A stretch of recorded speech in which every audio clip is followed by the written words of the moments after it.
Rain fell in thick, heavy waves that night, the kind of downpour that blurs the entire world into shimmering streaks of silver and muffled echoes.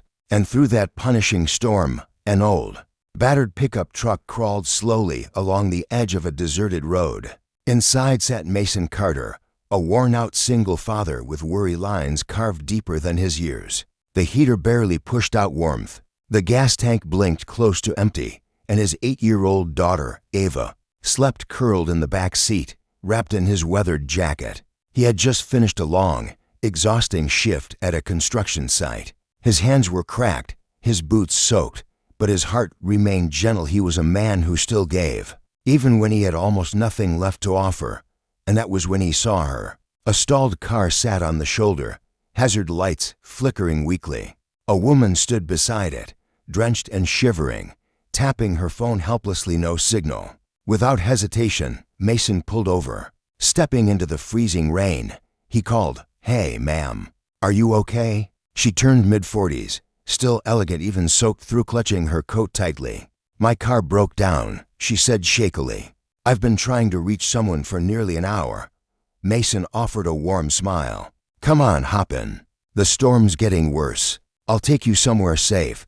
Before we continue this heartfelt story, don't forget to like, share, and subscribe to Kindness Tales Stories, where every story reminds us that compassion still matters. Back in the truck, the woman sat quietly next to Ava, who had just woken up. Mason handed her a thermos. "It's just simple coffee, not fancy, but it's warm." The woman smiled softly. "You're incredibly kind. Most people would have driven right past." Mason shook his head. "That wouldn't feel right. My little girl's watching. I want her to grow up knowing good people still exist." A gentle silence filled the cab, the kind that makes strangers feel less like strangers. He dropped her off at a small-town diner, politely refusing her attempt to pay him. "Just promise me you'll get home safe," he said. She nodded, moved. "Thank you, Mr. Carter, Mason Carter." For a moment, something flickered in her eyes. His name seemed familiar, but she kept it to herself. 2 weeks later, Mason sat nervously inside a courtroom. He was fighting to keep custody of Ava. His ex-wife's lawyer painted him as unstable, financially unfit. Mason had no expensive attorney, no savings, no support, only love. When the bailiff announced the judge's name, Mason's heart stumbled. Judge Eleanor Grant presiding. There she was, the same woman from that stormy night. Their eyes met. A moment of shock, recognition, then quiet understanding. Judge Grant regained her composure. "Mr. Carter," she said gently, "I remember you." The room grew silent as she reviewed the documents, the testimonies, and every claim against him. Then she spoke. "Mr. Carter," she said warmly, "this court sees a father who works tirelessly, who shows kindness even when life gives him none. A man whose values reflect exactly the kind of example every child needs." Mason blinked back tears as she continued. "Custody will remain with the father."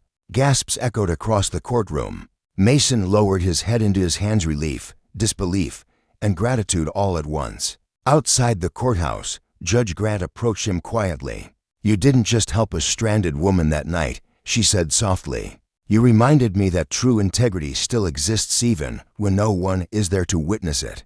Mason smiled through tears. "I just did what anyone should do." She shook her head gently. "Not everyone would have, but you did. And that's why your daughter is one of the luckiest children in this world."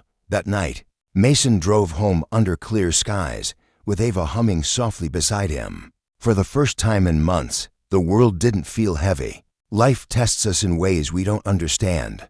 But kindness, quiet, simple kindness, has a way of returning when we least expect it. So next time you see someone stranded or in need, stop. Offer help, listen. Because the person you help today might be the one who changes your life tomorrow. This is Kindness Tales Stories, reminding you that kindness always finds its way back.